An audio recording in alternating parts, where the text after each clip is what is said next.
Taarifa hii inahusu hotuba ya Waziri Mkuu wa Tanzania, Dkt. Mwigulu Nchemba, iliyotolewa tarehe 18 Disemba 2025 wakati wa ziara yake mkoani Mbeya, hasa katika eneo la Uyole.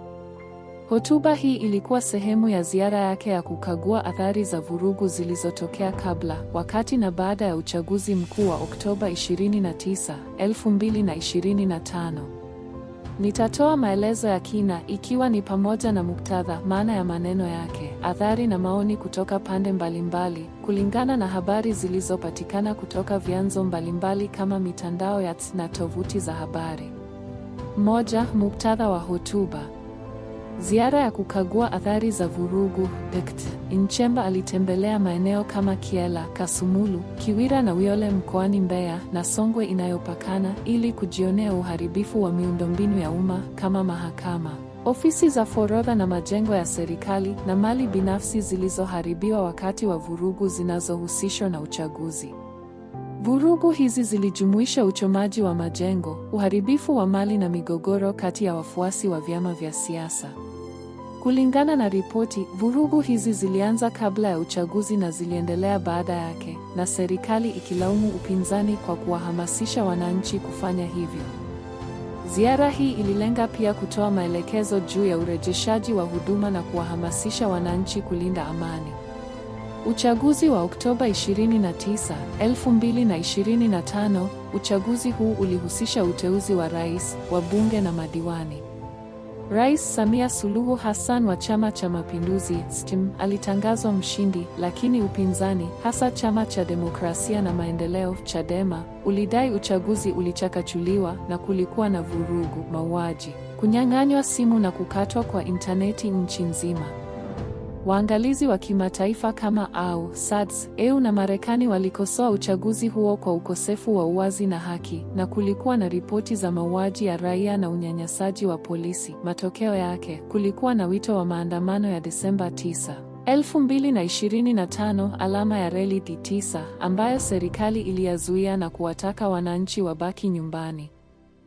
Msimamo wa serikali. Serikali imekuwa ikilaumu upinzani na maslahi ya nje foreign interests kwa vurugu.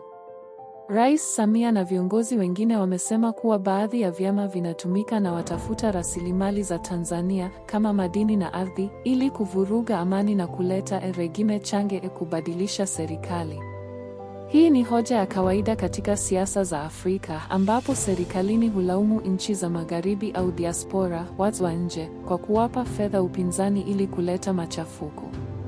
2. Maelezo ya maneno ya Dkt. Nchemba. Hotuba ya Dkt. Nchemba ilikuwa na vipengele kuu viwili kulingana na video na ripoti. Shutuma kwa chama cha siasa. Alidai kuwa chama kimoja cha siasa, anasema bila kutaja jina, lakini inavyoeleweka ni Chadema au upinzani mwingine, kinatumika na maslahi ya nje kuvuruga amani na mwelekeo wa taifa. Alisisitiza kuwa Tanzania haiwezi kuongozwa kwa rimoti kutoka nje ya mipaka yake, akimaanisha kuwa nchi haiwezi kuendeshwa na maagizo au fedha kutoka nje.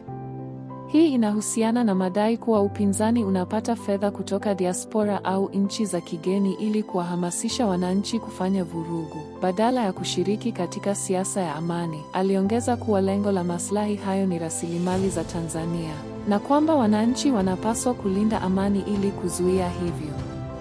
Masuala ya fedha na maisha ya anasa. Alisema kuwa baadhi ya vyama vya siasa vilivyokuwa havina hata uwezo wa kujenga ofisi sasa vinaishi katika hoteli za kitalii kwa muda mrefu.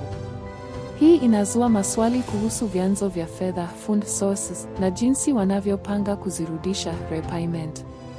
Hii ni shutuma moja kwa moja kwamba upinzani unapata fedha za kigeni, ambazo zinaweza kuwa ni mikopo au misaada inayolenga kuwapa uwezo wa kufanya kampeni au vurugu, badala ya kujenga msingi wa kizalendo. Katika hotuba, alionyesha kuwa viongozi wa CCM na upinzani ni marafiki binafsi, wanaazimana hadi mafuta, lakini wafuasi wao wanahamasishwa kufanya vurugu. Unaambiwa komaa kamanda mpaka ufe. Ili kuonyesha kuwa vurugu si za kisiasa bali ni matokeo ya ushawishi wa nje. Hotuba hii ilitolewa mbele ya umati wa wananchi na alihitimisha kwa kuwahamasisha kulinda amani, akisema amani yetu ndiyo maendeleo yetu. tuilinde kwa maslahi ya taifa.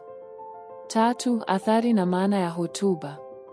Kwa serikali na SCN, hotuba hii inaimarisha msimamo wa serikali kuwa vurugu si matokeo ya uchaguzi mbovu bali ni mpango wa kigeni. Inawapa SCN uhalali wa kuwakamata viongozi wa upinzani kama Tundu Lissu na wengine waliokamatwa na kuzuia maandamano. Pia inawahamasisha wananchi kuwa na uzalendo na kuonyesha kuwa serikali inajali athari za vurugu kwa kutoa ziara kama hii. Kwa upinzani umeitikia kwa kulaumu serikali kwa mauaji na unyanyasaji. Kwa mfano, viongozi wa Chadema wanasema serikali inatumia madai ya maslahi ya nje ili kuficha uchakachuzi na mauaji ya raia. Wanasema diaspora inahamasisha haki, si vurugu, na kuwa serikali ndiyo iliyoteka uchaguzi na kutumia nguvu ya polisi na jeshi. Baadhi ya maoni kwenye yanapinga hotuba ya Nchemba, yakisema ni kiburi au kudanganya, na kuomba uwajibikaji kwa mauaji. Kimataifa, waangalizi wamekosolea serikali kwa kutowajibika kwa mauaji na kukatwa kwa intaneti. Nchi kama Marekani zimependekeza kurekebisha uhusiano wa kidiplomasia, na wengine kama Thabo Mbeki wa Afrika Kusini wamesema SCN haina uhalali. Hata hivyo, serikali inaendelea kulaumu diaspora activists kwa kuwahamasisha vurugu. 4. Maoni mbalimbali na uchambuzi. Upande wa serikali, wafuasi wanasema hotuba inaonyesha uongozi unaojali amani na maendeleo, na kwamba upinzani unapata fedha kutoka nje, alama ya reli rudisheni hela za Ford. Upande wa upinzani na diaspora wanasema serikali inaficha makosa yake, na kwamba vurugu ni matokeo ya unyanyasaji wa serikali. Wanaomba uchunguzi huru na haki kwa waliofariki. Uchambuzi: shutuma hii inaweza kuongeza mvutano wa kisiasa, hasa ikiwa upinzani utaendelea na wito wa maandamano. Inavyoonekana, Tanzania inakabiliwa na mgawanyiko mkubwa baada ya uchaguzi.